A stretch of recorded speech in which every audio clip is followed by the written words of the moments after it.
Hi, everyone. Good evening from anywhere you may be joining us from. I want to welcome you to today's webinar. And this webinar is organized by Women Focus Canada in partnership with the Canadian Red Cross Society. Women Focus Canada is a Canadian registered not-for-profit organization whose goal is to share best and promising practices that promote health and wellness for women, girls, families, and communities in Canada and beyond.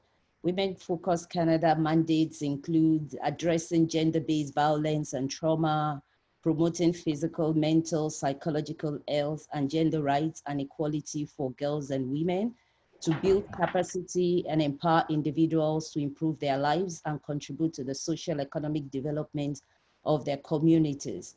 The series of webinars we're having now, this is the fourth in the series. There have been three other exciting webinars that have been held previously. Is specifically designed for the Afro-Caribbean community in the GTA, and of course, all the things we've learned are transferable to other communities. I am very excited about this evening's webinar because this webinar showcases 6 very distinguished Afro-Caribbean young professionals. And the exciting thing for me here is that these are people that are sharing their lived experiences. So there are things they themselves have gone through, and they are here to motivate the young people amongst us, and also for parents, friends, cousins. All the things we're going to learn from the young professionals today are transferable even to people we come across, our mentees and so on, to be able to develop them. The essence of today's program is to ensure that young professionals who are leading in their communities, especially during this COVID-19, are being prepared. The ultimate goal is preparing tomorrow's leader today. The first speaker for this evening is Ms. Angela Ogushino. Ms. Angela, ready for your presentation. Thank you. Good evening, everyone. My presentation will consist of many topics today. It will essentially circle the idea that the resources around you are vital and that you should be taking as much of an advantage as possible. So today I will briefly introduce myself, talk about my experience as a Black woman, thus in academics.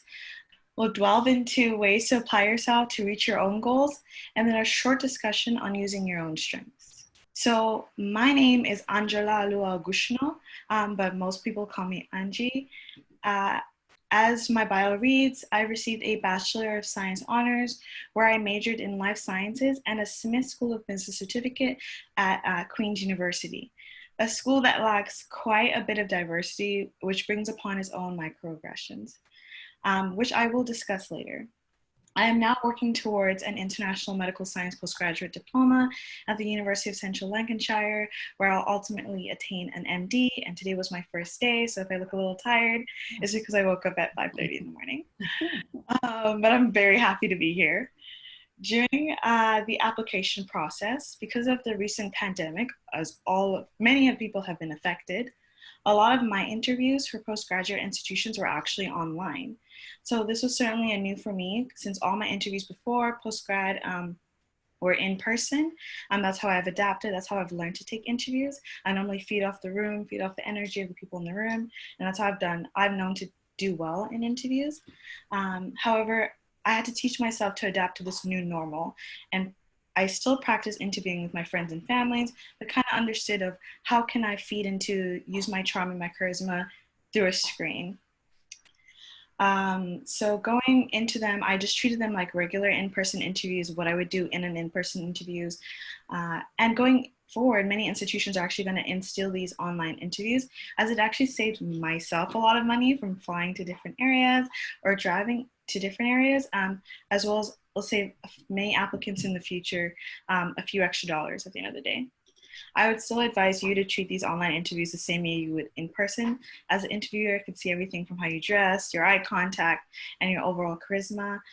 So essentially, don't do these interviews in your bed, in your PJs, and that's a lot of the comments I've heard from my friends who also did online interviews.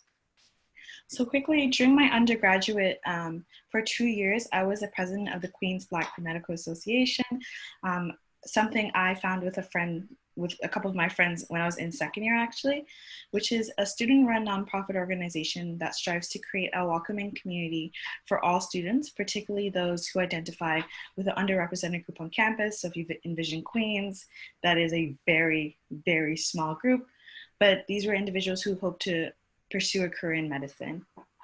We would support, encourage, and provide mentorship for such students, and this opportunity was a fantastic way to reconnect and mentor young people of color in a white environment. I was also an LLC science residence student for 2 years and did some academic tutoring and mentorship during my free time. So throughout my entire academic pathway, I always had 6 things in mind: required documents I would need, references, making a table, necessary personal statements, the post-application process, and any degree-specific information. Every step, I constantly thought about what I would need to have to apply for the next step, program, or school. This is a technique I would set to achieve my attainable goals. For example, I would always research the program, note down requirements, from courses to documents. I made healthy and genuine connections with mentors myself, because obviously the mentor also needs a mentor, and as well as professors. So I had individuals to ask questions to, as well as go back to when I needed references when applying for programs. Something unique is I always create the table. I'm not creative, so I just call it the table. But for some people, it's a vision board. For some people, it's just jotting things down. My table consisted of the different programs and schools I would apply to in the future and what they would require. So simply just consolidating the information to make it more visually appealing. Additionally, I would work on personal statements, essays, short stories, if a school required them far in advance so that I had time to write, rewrite, and proofread. Later, I would learn about the post-application process, such as the interview process or any additional tests I would need to register. And then when I had time, I continued to learn about the degree-specific information. So at the end of the day, I'd make an educated decision to the school I'd want to go to, or the program, or the next step I wanted to take in my life. So I do some of these steps simultaneously. And since many of us we've come into a lot of more time, I would actually suggest and advise you to kind of start this process yourself for fun. So just looking at these 6 areas of your life. And even if you're a year or 2 years away from applying to a program or applying to a new job, this is a way you can kind of set up your own roadmap to attaining your academic or even workplace goals, which is a simple checklist. So whenever you're stuck, you have this visual reminder that you can constantly add and update, which will put you on a pathway to success. So as I said before, attending Queen's University was one of the best decisions I made. It was where I met lifelong friends, made some meaningful connections, both academic and in the business world. I formed a close network, and I was a big sister to many students, especially when I was missing my family back home. However, I also encountered many microaggressions in the workplace, during class, and honestly in the line to Starbucks. For many who don't know what a microaggression is, and I would essentially think a lot of you do, I define it as essentially an action, whether verbal or nonverbal, which can be intentional or unintentional, that can hurt an individual, particularly those in a marginalized group. This can be an insult, insensitive comment, jerky behavior. And for example, many professors would commonly ask me if there was another way to say my name or something easier, so they wouldn't have to take time into learning my name, which is phonetic. So I never really understood why they wouldn't take time. But obviously, it not being a westernized name and me going to a very Western school, I would just let it slide, especially my first year, because I was new. I didn't want to create any trouble. But as I grew more confident and I realized and remembered my own self-worth, I corrected every time, because my name is very important to me. It is my crown and holds a lot of weight. So I addressed this as a microaggression. I corrected them. Seeking out resources in the workplace or at school is actually very vital, because having that community or the community of support, especially with individuals who understand where coming from, what it is to go through what you're going through, it'd be easier for them to understand. And sometimes you can work together with them to write an email or practice on how you would address a professor in the situation. So for me, that was my group, the Queens Black Medical Association, which was also created due to the lack of representation for many people of color. And essentially we created a safe space for all of us. So lastly, I'd love to talk about your strength to build your academic and application profile. So obviously, due to my many extracurriculars, I was quite a busy person. I was able to come up with some practical time management tips and tricks because of my limited time. So such as keeping a calendar on my device. I call this my holy grail because everything was on my phone and I never essentially missed anything because I always had my phone in my hand. But I also always left 30 minutes between engagements, just so in case things spilled over or I just needed time to recover, as well as giving myself time for self-care and moments in my day just to reflect. Essentially, that was just me staring into a wall and understanding all the things that happened prior to that time, as well as writing down, making sure to write all my extracurriculars down and keeping at them. But this is also a strength you could use for your resume. So as an outgoing person, I use my strengths to excel in my extracurriculars, and I won a few awards for just essentially being me. Lastly, to end my presentation, I would just like to insist that you use your strengths even when choosing something like a major or program or your next job, because essentially if you do what you love and hopefully you're good at it, you'll do well in it, and this will affect other areas in your life. So I'd just like to thank you for listening. I know it was a bit jumble here and there, but that was essentially my academic experience. If you would like to connect, all my information is down there. I have all the details on the slide. Me and a couple of my colleagues recently wrote a guidebook together on how to navigate the undergraduate and postgraduate world during COVID times. So if you'd like a copy of that and you're in my position where you're kind of stuck between the academic world still, I can send you a link. Thanks again for coming, and thank you, Women Focus Canada, for having me. Thank you very much, Ms. Angela Ogushino. Thank you very much for the informative session. I'll be introducing our second speaker to come on board. This is Ms. Clemons Ongolo Zongo. Thank you. Hi, everyone. It's a pleasure to be here today, even if it's virtually. Again, I'm Clemence Ongolo Zongo. I'm a first-year medical student at the University of Toronto, and that's exactly what I will be talking to you about. I'll be talking to you about my journey to medical school and the role of mentors from the African, Caribbean, and Black community of Ontario in that journey to medical school. So to give you a bit of information about what you're looking at right now, this is a visual representation of my journey to medical school, and every bubble is meant to be a stop along the way. In each bubble, you have pictures of the different activities that I had to partake in, the institutions I was affiliated with, and some of the achievements that got me to medical school. So my journey starts in Cameroon, where I am originally from, and I left Cameroon in 2013 to get to my first stop, which is the University of Ottawa. At the University of Ottawa, I did a Bachelor of Health Sciences, and during those 4 years, I really tried to make the most of all the opportunities that the university had in terms of career exploration, in terms of extracurricular activities, but also in terms of research. And through the university's work-study program, I was able to become a research assistant for a program called the Loyer de Silva Research Chair in Public Health Nursing. And this is probably the most important thing that happened to me during undergrad, because that's how I got to meet the first mentor I will be talking to you about today, Dr. Josephine Itowa, who is on this picture right here. I think this is probably a very good time to also mention that I wouldn't be speaking to you today if it wasn't for Dr. Itowa, because she did recommend me for this presentation.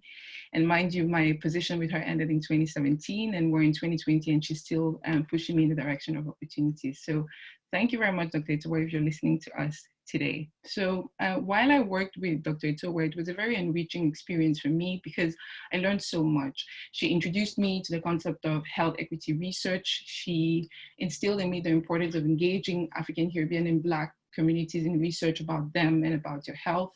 And I think just in general, she was a role model. I would walk into work and have the chance to work with a Black woman who came from the same community as me, and who was doing the sort of things that I wanted to do 10 to 20 years down the line. She has also been very instrumental in everything that I did after my undergrad degree. She wrote all of my recommendation letters to get into graduate school, as well as medical school. And she's always been very supportive of my endeavors, and I'm very grateful. So after the University of Ottawa, the second stop on my journey to medical school is the Cochrane African Network that I joined as part of my gap year. And why this stop is important, it's because it introduced me to an area of research and medicine called knowledge translation, which I would end up diving into much deeper for my graduate courses or my graduate coursework. So while involved with the Cochrane African Network, I was also connected to who would become my graduate supervisor, Dr. Lawrence Bakbo, who is the second mentor I will be talking about today. He's also a member of the African, Caribbean, and Black community of Ontario. He's a very successful researcher in the fields of HIV research and health equity. And what I learned with Dr. Bakbo was the importance of perseverance, the importance of hard work. He was always pushing me in the direction of opportunities. He was always pushing me to challenge myself. He would ask me to go facilitate workshops, even if it was something I'd never done before. He would invite me to be a co-author on publications. He would push me to apply to conferences. He would send me links to scholarships I needed to apply for. And he would write support letters for each of these scholarship applications. And ultimately, with all of that support, I did make it to medical school. I think another little fun fact here is both my mentors are actually colleagues, and I've been extremely lucky to be able to work with both of them in the context of the AC study, which looks at HIV epidemiology in our community.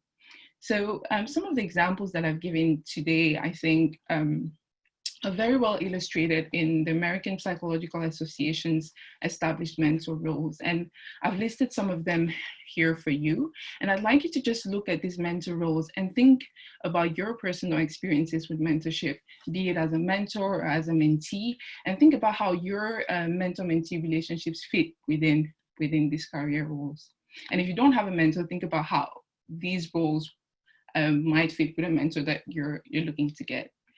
And I also like you to pay attention to our last box here, where a mentor role hasn't been unveiled yet, because I will be using that mentor role to describe to you a personal experience of how a mentor can help you go through difficult periods or stressful periods like during a pandemic. So again, this is a very personal anecdote, but when we all went into lockdown around the end of March, I was at a moment where I was trying to wrap up my thesis project and I was falling a bit behind, and I had to make everything work, or I had to complete everything before the deadline the University of Toronto had given me. And all of a sudden, everything is crazy around the world. You can't go out anymore, you can't see friends anymore, you can't see your colleagues anymore, you're all alone, you're isolated, you're stressed. And you know, it was very hard for me to balance both those personal stresses and those academic stresses. But my supervisor and mentor, Dr. Lawrence Bagwell, would always call, would always email, would always send a text message to make sure that both academically and personally, I was still on track. But the real deal, or the experience that really struck me and that will remain with me for my whole life, happened on Easter Sunday. So Easter Sunday is always a time where I'm surrounded by loved ones. It's a moment of sharing for me. It's a moment where I indulge in chocolate, where I eat very good food. And for the first time, because of COVID-19, I was going to spend Easter Sunday all by myself. I was very miserable, I have to say it. After my online mass in the morning, I had just, resolved myself to the fact that it was going to be a solo Easter Sunday. And then around midday, I got a phone call from my mentor who said, "There's a delivery for you outside." So I'm a bit surprised. I don't know what this is. And then I step out and I realized that my mentor and his wife had sort of prepared this wellness package for me, full of chocolate, very important, full of snacks, but also 3 or 4 Tupperware boxes full of homemade meals. And I have to tell you, it immediately cheered me up. And so, I was just so touched and so grateful for such a gesture. And I think the message behind that gesture was, we know it's hard right now. We know you're going through a stressful period, but you're not alone. And I really needed that reminder at that particular juncture. And it's just to illustrate to you how a mentor helps you academically, the way that Dr. Lawrence Blackboard has, but it can also help you in your personal life.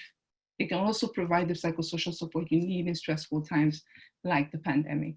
So those are my experiences with mentors from the African, Caribbean, and Black community of Ontario. That's how they helped me get into medical school. That's how they've helped my well-being in general. So my take-home message to you today is, please, if you don't have a mentor, get a mentor. And if you're in a position to be a mentor, please be a mentor, because we young professionals need that relationship. Thank you very much for your attention. More than happy to take any questions afterwards. And you also have my contact information. Thank you for being with us today. Thank you very much, Clemens, for that presentation. The take home, I'll echo again. If you don't have a mentor, you look for a mentor. I'll be inviting our third speaker, Mr. David Ampofo. The floor is yours, Mr. Ampofo. Welcome, everyone. My name is David Ampofo, and I'm currently a software engineer, photographer, and mentor. So who am I? I'm currently a computer science student at York University, and doing computer science is a really interesting field to be in, because you got to learn how technology works, why it works, and ways to improve it for everyone. So even this program that we're using is basically built out of computer science principles and technology. So it's a really interesting field to be in right now, especially where a lot of people are moving into technology. Second thing is, like, I'm a mentor. So I work for an organization called Black Voice Code, and we help Black youth between the ages of 8 and 17 to learn about technology, to get their hands dirty with technology, like learning robotics, how to develop web pages, and other technologies like that. So that has been a very great experience for me. And I'm also a photographer. I would go around the city, take photos with friends, and just capture the essence of Toronto and any other countries I'd like to visit. So my mentee-mentor experience. So why do I mentor? I feel like working in technology is very interesting, but it's also lonely. So I feel that it can be rewarding to a lot of people, but not everyone has this experience. So when I learned about Black Voice Code, I saw this opportunity to help like a lot of Black youth see that technology is a very viable field, because growing up, you're only told that the best way you can make money is like be an athlete or make music or entertainment. But I was never that type of person. I've always been into science and technology, and that's where my heart went. But I know there are other youth like that look like me that also feel the same. So I felt that this was the perfect opportunity to help and mentor those students and show them the possibilities that are out there. They really like playing video games. So I'm like, hey, if you want to learn how to make a video game, why don't you do that? And we can sit together and show, me and the other mentors can show you how to do that. So that's why I mentor. The age group I work with, I previously said it was between the ages of 8 and 17. So elementary to last year of high school, grade 12. And my overall experience has been very rewarding and empowerment. I feel like I have made a positive difference in these students' lives because, they're very curious about how technology works. They use it on a day-to-day basis, but they don't understand how it works or how to get it started. So I felt it was very empowering and very enlightening working with them, because also the thing I noticed is that the way I communicate with my coworkers is not the same way I can communicate to younger people. So I get to improve my communication skill by breaking it down to its most basic units and teaching them how to do that. So my other point is on techniques to set attainable goals. So when I started with Black Voice Code, I want to make sure I was making the best way to be efficient and helping these youth. So I set out goals for myself. First step would be to write it down. If you are able to write down why you want to do things, how you're going to do it, it makes that end goal much more attainable, because and you've described the steps to get there.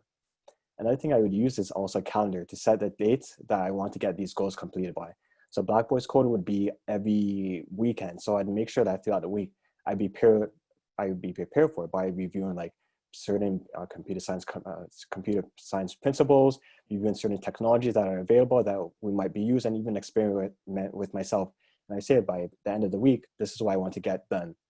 And also the last point I would say is ask your family and friends to keep you accountable. At times we're very busy with stuff and things happen. So having an external force to help you keep on track is really important, and it's very helpful. At times I find that, I'm straying from goal because I might have school and jobs to do as well. So it's hard, but having like a family member to say like, hey, like, what's your progress on this project that you set out to do? How are you doing on that? And that helps me keep on track on what I want to do. So how to be an effective member. Something that Blackboard's code has taught me is, first of all, good communication. When you're working with youth, as I previously mentioned, you can't tell them like these high, very sophisticated abstract concepts. You have to bring it down and make it very clear and consistent with them. You use very good analogies, for instance, of this is what this technology is like, and this is what you can do with it. So that helps a lot, good communication. Respectfulness. When you're working with other people, not only with youth, but also your coworkers, it's important, to be clear on why, how you say something.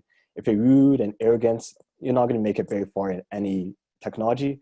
And the youth that you work with would be like, they'd be shying away from you. Like they'd be like that. Don't talk to that mentor because he's not a nice person.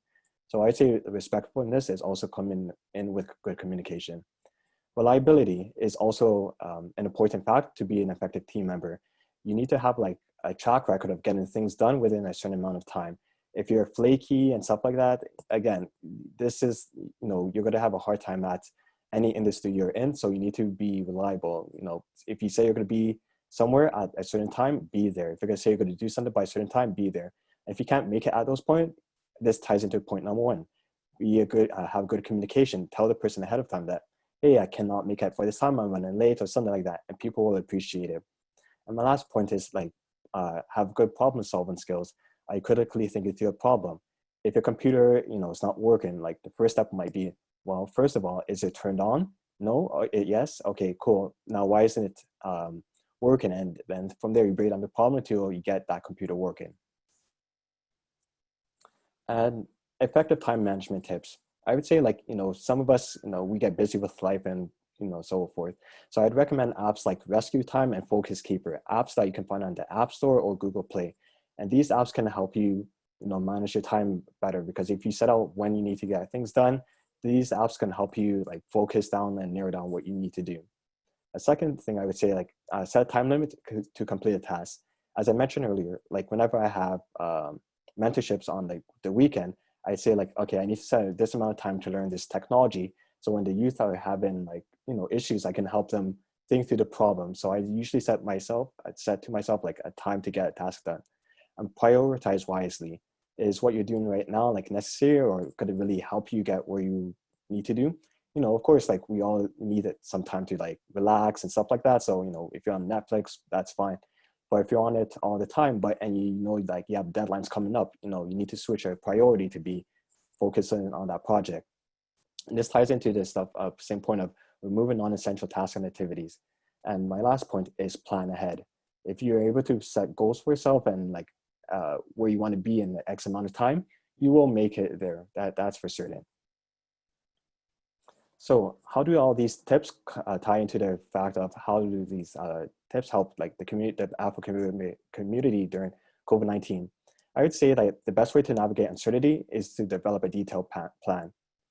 Right now, people are losing their jobs and are facing difficulties and stuff like that. But if you're able to set out a plan of why you want to do what you want to do and where you're going to go, that makes it much easier to navigate through like this uncertainty, during this pandemic. My second point is that success is a team effort. No one became successful by doing it themselves. If you're, in a bad position in life and you need help, it's not a sign of weakness if you reach out to family or friends to say, hey, I'm having trouble reaching to my end goal. Can you help me? Because, people are more than willing to help you, but they don't know that unless you're the first one to go out to reach out first and say, I need help, right? Success is a team effort. And my last point is manage your time wisely to get the best results you want to see for yourself. If you're able to plan ahead and set the goals you want for yourself, I don't see why anyone can't achieve a lot of anything that they want in their lives. If you want to be like an engineer or a doctor or a professor or a lawyer or anything, you can do that. But that comes down to managing time wisely and using it to the best of your ability. Thank you very much for that presentation. Mr. Ampofo, thank you very much. We appreciate that. And we appreciate your contribution. Now I'll be calling on our next speaker, which is our first speaker, Miss Rennie Odetuimbo. Okay, hi everyone. Thank you to Women Focus Canada for having me today. I'm so excited to speak to all of you. I'm Rennie Odetuimbo. I am 24 years old, so I'm a young professional just like many of you. And I work at the Bank of Montreal as a marketing manager currently. And I also run a creative agency and a YouTube channel where I educate people in the Black community about financial literacy and career development. Today, the question I ask you is, who walked so that you can run? As I speak to you today, I want you to think of the people who came before you, those who are paving the way for you, and whose journey you want to emulate. Whose career do you really admire? And if you had an ideal guide, who would it be? Personally, there's an exceptional Black woman who used to work at my company. I'm sure many of you have heard of her. Her name is Claudette McGowan, and she was the Chief Information Officer at the Bank of Montreal. As one of the few Black women in her position at that executive C-suite level, I immediately knew that she was someone that I really loved to learn from, and I was very excited to learn from her. I knew that she walked so that I could run.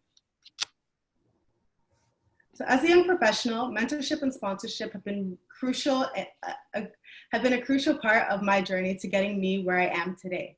Throughout my time at my internships and my full-time job, I realized that a lot of our white and non-Black counterparts have mentors who propel their careers forward, but many of us in the Afro-Caribbean community do not. So today, I'm going to be talking to you all about what mentorship is, the value of it, how you can get a mentor, and the difference between mentor and sponsorship. And I'll tie in some of my personal experiences. So let's begin.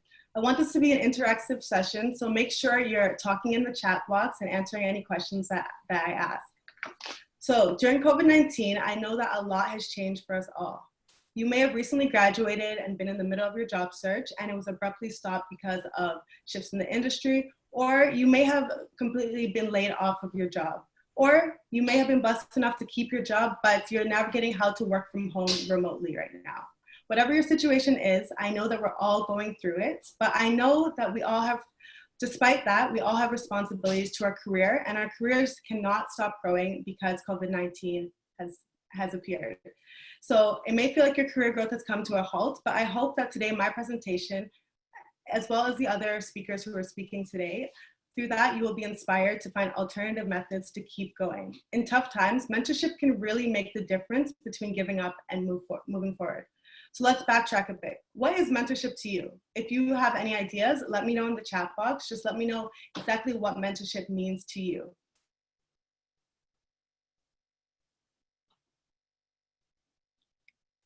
To me, mentorship is when someone who is more knowledgeable about you than a subject is teaching you about that same subject. They act as a guide and they're able to teach you based on their personal experiences.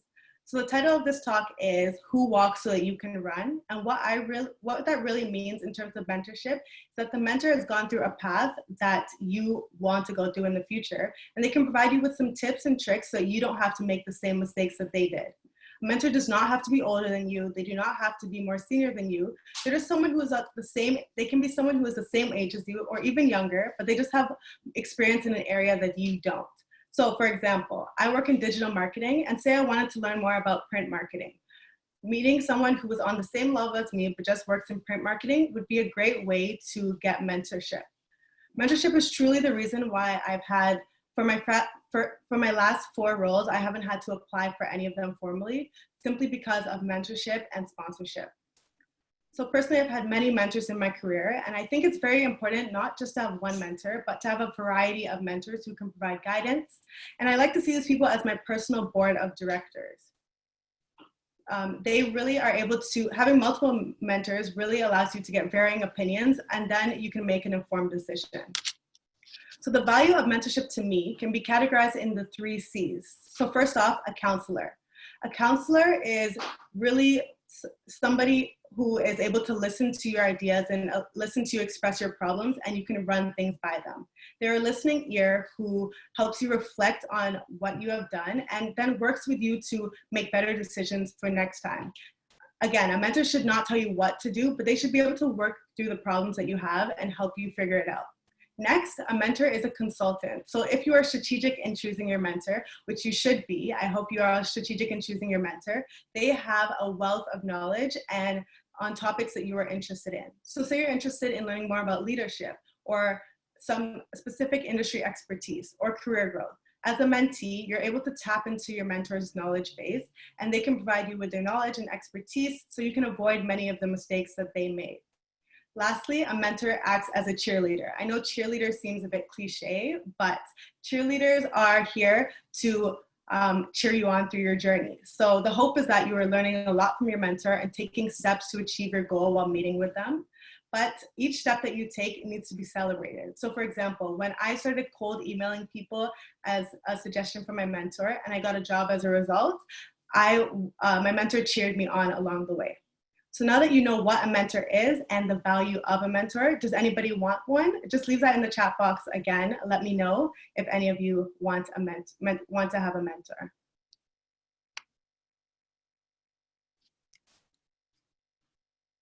So I can see that some of you want a mentor, and that's great. And I'll mention just 4 ways that you can get a mentor. So first, you can go through a formal mentorship program. I think this is one of the easiest ways to do it, and many organizations do have mentorship programs. So I know I work at BMO, we have many mentorship programs available, but if you work in an organization or go to a school that does not have a formal mentorship program, you can always go through another organization. So for example, many of us are Afro-Caribbean, so there is the Black Professionals in Tech Network, which I am a part of, and I am part of their formal mentorship program. They have actually paired me with a senior executive from LinkedIn. So I'm able to tap into that senior exec's knowledge, and I wouldn't have been able to make that connection without this formal mentorship program. The only thing that I will say about this is that sometimes you don't get the best connection because you're simply getting matched based on a survey that you both fill out. However, it's still a great way to get matched with someone, and it's a great in. The next way is through networking. I know networking is a dreaded word and it can be a pain, but trust me, networking is a major key to getting what you want. As is commonly said, your network is your net worth, and this is so true. Your network opens doors that you wouldn't have been able to open, or it just would have taken you a lot longer to open those doors. So to find a mentor, that's why I asked you all to introduce yourself. So you can meet people at events like this. So I meet people at events all the time and then message them on LinkedIn afterwards. One common mistake that people do is they just add random people that they meet at events on LinkedIn, but then they never message them or they never have a conversation with them. So I would encourage you, see the people in the chat right now, add them on LinkedIn afterwards, make a meaningful connection and have a coffee chat with them. You can definitely find a mentor through this. Another way, and I think this is another one of the easy ways, is to get an introduction. This is something that has really worked for me because people are more likely to say yes to you when a mutual friend is introducing you to them. So I would just say, if you see someone on LinkedIn who you are really interested in being mentored by, and you see that you have a mutual connection, ask that mutual connection if they can introduce you to them. This is also applicable to your parents' friends. So if your parents live in Canada and they have connections in Canada, make sure you tap into their network. Remember, closed mouths do not get fed. So if you don't ask, you will never receive. Lastly, and this is my favorite way to get a mentor, is by adding value to someone else. So people who are commonly approached for mentorship often have people asking from them. But oftentimes they don't have anyone who's giving them anything. So I would say look inside yourself and see what you can offer them, and this will allow you to stand out from the crowd. So I know that when I was looking for a mentor, I actually went to an event and I heard a speaker speaking. I loved what she was saying, but I knew a lot of people would probably be approaching her after the event, asking her for mentorship. So what I did instead was I decided to ask her if I could help her take her photo. So I noticed in her slides that her slides were a bit outdated and that her photo was also a bit outdated. I'm a photographer on the side and I am a marketing professional. So I actually asked her if I could redo her slides and take her photos. She was ecstatic at this. And then as I was adding value to her, she decided to then add value to me as a result through mentorship. So this last one really takes some soul searching, and it allows you have to really think of what value do I have that I can offer to somebody else? Last but not least, I want to emphasize that you need both mentors and sponsors in your life. So the majority of white men and white women in the workplace have sponsors, but a lot of Black men and women don't. While a mentor is a guide and gives advice, and a mentor is essential and great, a sponsor is an advocate who speaks on your behalf in the rooms that you're not in. Remember, every single decision about your career is made in rooms that you are not in. So you need to have sponsors. They're pivotal, and there's a level of trust that you need to develop with them in order to have them become your sponsor. But once you get them, they can change your career for the better. So if you don't have a sponsor at the moment, you can look into finding one. So remember, people have gone before you to navigate this world so that you don't have to. I hope that you have thought of someone who has walked so that you can run, and that you can implement some tactics that I mentioned to find the right mentor. I've said a lot today, so I hope you learned something. And I would like if you could share your biggest takeaway on your Instagram story and then tag me and Women Focus Canada. All right, thank you for that, Miss Rennie Ode-Toyimbo.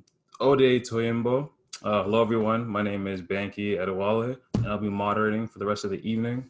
So our next speaker is an experienced project manager, supply chain, and experienced in lean manufacturing processes, while even finding time to be involved in our community's youth and economic growth. Allow me to introduce Ms. Ibukun Adeoye. Hi, everyone. My name is Ibukun Adeoye, and thank you, Women Focus Canada, for having me here today. I'll be talking about the mentee-mentor relationship. The agenda for today, I'll give an introduction. I will be talking about the mentee-mentor dynamic and the importance of mentee-mentor relationship, and then we'll get to the conclusion. So a little introduction about myself. My name is Ibukun, as I already previously mentioned, and Banky already gave a brief bio of who I am. I studied industrial engineering. I graduated with my degree in 2016. And right after that, I joined my current company. So I started off in procurement and supply chain. And from there, I progressed within the organization. Now I'm in project management. So right now I work at Thales Canada as a project planning specialist for a few of our projects. I plan them, I schedule them, I monitor and control this project. I'm also pursuing my my professional certification in project management, and on the side, I'm involved with youth engagement, economic growth, and development in the community. I'm a member of the Toronto Youth Cabinet, and I'm involved with the budget and employment working groups. And I'm also a youth delegate of the Friendship Ambassadors. Today, I'll give a brief story of how I got to where I'm at with the help of my mentor in my current organization. First, I would start with what is the meaning of a mentee and a mentor. So a mentee is a person who is advised, trained, or counseled by a mentor. And a mentor is an experienced and trusted advisor. So a mentor could be seen as a role model, helps the mentee develop skills, competencies, and helps them achieve their goals. On my next slide, I'll be talking about how we can pick a mentor. So in picking a mentor, first we have to do our research. We have to look them up and ensure that they are in a position to help us get to where we want to get to. So most times they're already at a position where they already have the experience that we require to get to where they are at.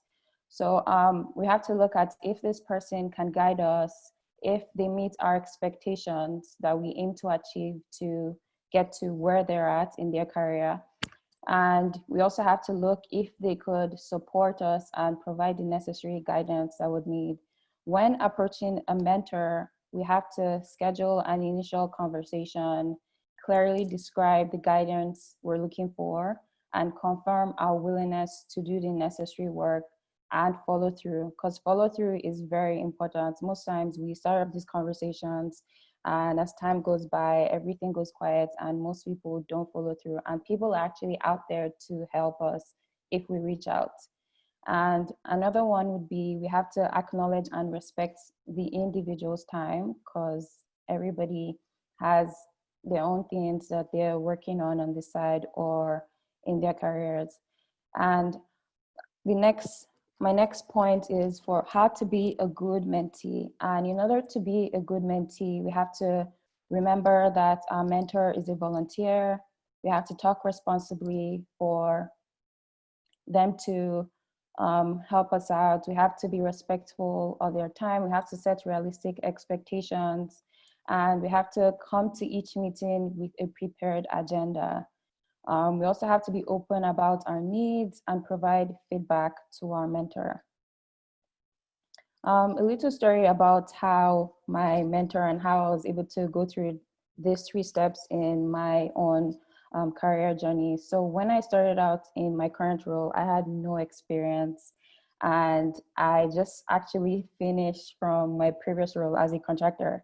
So I was looking for, I had no idea what I wanted to do next, really. And I didn't know where to get, what organization to be looking at for my next employment opportunity. So thankfully, we had a social mixer at my organization, and I was able to network. I met with someone that works in my current department, and she was able to introduce me to my mentor, because in my organization, we have mentorship programs. So he's my current mentor. So he was able to get me on his team. Thankfully, he saw that I was going to add value because I had a certification in Lean Six Sigma, which they really needed for someone in their team. And that was how he got me on. And when I got into my current department, I started off as a contractor. And being a contractor, you could be terminated at any time. There's no job security. So my mentor was very helpful in ensuring that I became full-time in my current role. And thankfully, I became full-time before the pandemic. And when the pandemic hit, a lot of organizations, a lot of people were laid off. My organization, the first people to be cut off were mostly the contractors. So thankfully that saved me, and I wasn't badly affected. Even if I had my hours cut, I was still working at the organization. That's just a little bit on how my mentor has helped me during this COVID pandemic, because as we know, the African Caribbean society has been impacted. And I saw a survey on TD, about 64% of Black working class have experienced or anticipate experiencing unemployment or reduction of income due to COVID-19, compared to only 53% of the general public. So as you can see that COVID-19 has amplified disproportionate existing inequalities for us in our communities. My next slide is talking about the importance of mentee-mentor relationship. So the benefits of the relationship to a mentee is it helps with advancement of career. Like I already gave a little story of how my mentor was able to help me with my career and advancement of my career within my organization. Guidance, mentee is able to get guidance from the mentor. You get motivation and inspiration. Another example is when I started out I had no experience. I didn't even think I could take on the role or even take on the projects that eventually got assigned to me. But my mentor was able to push me and trust and believe in me that I could do it. And I had to go and do the learning. I was provided with the necessary training. So I had a great team, which also helped me to adjust in the role. It also benefits the mentee by helping the mentee gain connections, networking opportunities, because sometimes there are opportunities around us that we don't know about. We're probably not informed. So our mentors could help us become aware of those opportunities that would be beneficial to us. And benefits of the relationship to a mentor is it helps them also improve their interpersonal skills, professional development, and it's an opportunity of good deed for them. So a mentorship is not just one-sided, it's a mutually beneficial relationship to both the mentor and the mentee. A little on my next slide, I will be talking about the conclusion, just mostly research and survey information that I found online. So research and survey proves that having a mentor is important to success. It helps with career progression. It helps with raises within the organization. It helps with a lot of things that we probably wouldn't have been privy to, or the knowledge we wouldn't, or things we wouldn't have known about without a mentor. According to a study done by Forbes, 76% of people think that mentors are important, but only 37 have one. And that is very, very low. So I would encourage everyone to go around, do your research, and find someone that you would like to emulate, or someone that is somewhere or at a position that you think you would want to get to eventually in the future. And also 80% of CEOs said that mentors were a big part of their success. I hope that with everything I've spoke about today, I've been able to encourage you all to get a mentor, because it is very important and it would really help you as you progress in your careers. Thank you for having me, and that's all. Okay. Thank you for that, Ms. Ibukun Adeoye. So I hope at this point, people are really beginning to just see and realize how important and impactful having a mentor is, especially when you're early in your career and the decisions that those help you make. But now we're on to our final speaker of the night, someone I've actually been able to meet with personally before COVID-19 happened. He's educated in physics engineering and experienced in manufacturing, all the way from Vancouver, Mr. Austin Chinedu. How are you guys doing today? My name is Austin Chinedu. I am studied physics engineering and mechanical back in URM. But right now I'm a supervisor at a company called KPS, is a building envelope company. And I do that full time, and I'm an option trader. I trade option trading on stock market. I do that full time too. Today I'm going to be talking about purpose of education. The reason I brought about this topic, sorry for my slides, is pretty boring, but try my best. I'm not really good at this stuff. So the reason I brought about this topic is because from my experience, when I came to Canada, that was 2000, and when I was in high school, I was grade 11. So I basically just started like learning skills, like because my dad wanted me to be a mechanical engineer. My mom wanted me to be study physics. And basically, I love physics. I didn't like mechanical engineering, but I just had to do it because that's what my parents wanted me to do, right? So basically, how do I do this? So hold on for a second. Share. Okay. So basically, today I'm going to talk about what I understand by education in African household, and education eclipse. So education to me is a knowledge, skill, and a lifestyle. The reason I say that is the knowledge and skill is like basically I believe education is a skill because like you go to school, you learn your career, and you adapt that to your lifestyle. That's what education is to me, right?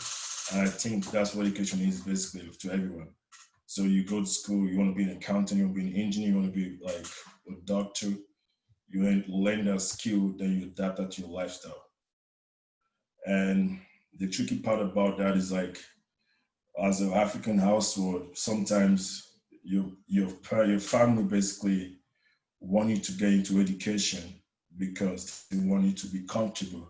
And when it comes to being comfortable in lifestyle means like you basically like so you can have financially comfortability, so you basically can sustain yourself in life. That's the most important thing when it comes to like African household. So when that happens, you with the way the world is going right now, then the education system has changed. The education system is eclipsed basically. So now you have, when it comes to eclipse, you have the online-based self-learning, the pictogram learning, the work learning. The work learning is like just like normal skills you learn from like maybe from like your environment, like your friends. Your friends can be your work learning because like your friends can be talking to you, friends can be doing different skills you're learning. That's education, you're learning from that. So that's education eclipse. That's what it means. Another one I'm talking about was like from education you go to your career. Like it relates to your career. You have like love your career, you work your career. Love your career is like me, like when I was little, I wanted to study physics. That's love my career. I wanted to study physics. But studying physics was like, is that gonna adapt to my lifestyle? When I get older, would I be financially stable? Would I like enjoy have the freedom I want in life? Then I have the freedom I have one in life. Yes, I probably can have the freedom I have one in life if I love a career. But if I work a career, I might not be happy about a career, but like I might have financial stability because like okay, mechanical engineer get paid well for that. So you get like doing that basically. I can basically like work, but like I'm not free because basically I'm working like 7 times a day, like just keep working. So the reason like the topic basically I'm trying to project here is just like for like the youth. You like when you choose your career, you basically have to like actually know what you want to do. Like you have to like, okay, look at your like the attribute. Okay, am I gonna be financially stable? Am I gonna be happy? Am I gonna be free?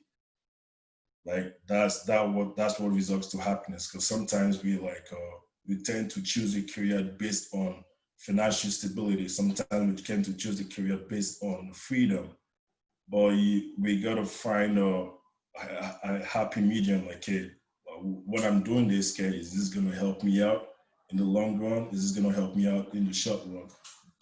So then I have a career dependent on lifestyle. Yeah, I talked about that. I have a assessing employment for opportunities. Okay, this has to do with African Caribbean assessing employment too. Okay, this has to do with basically the thing I tell my friends, the thing I tell people sometimes, like, wait, when you in university, like sometimes we want to like get the highest education we can get.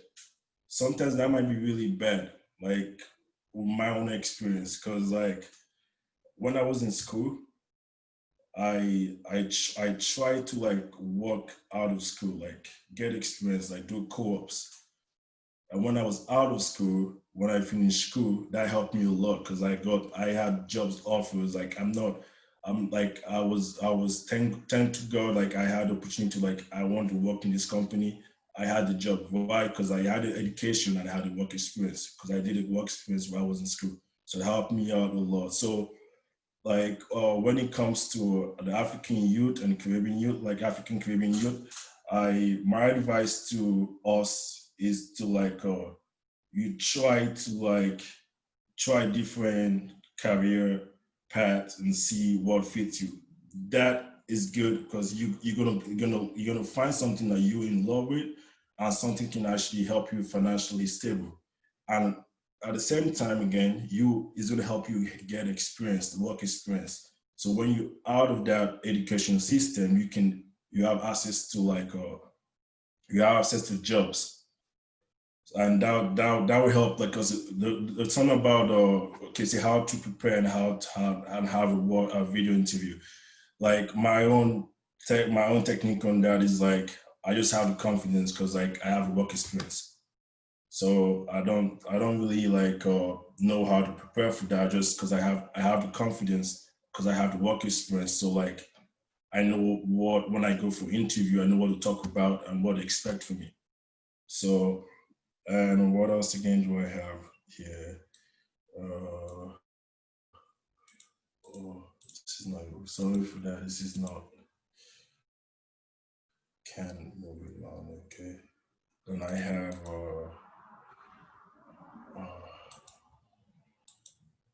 which one? Okay, during the COVID, sorry. During the COVID, sorry for that.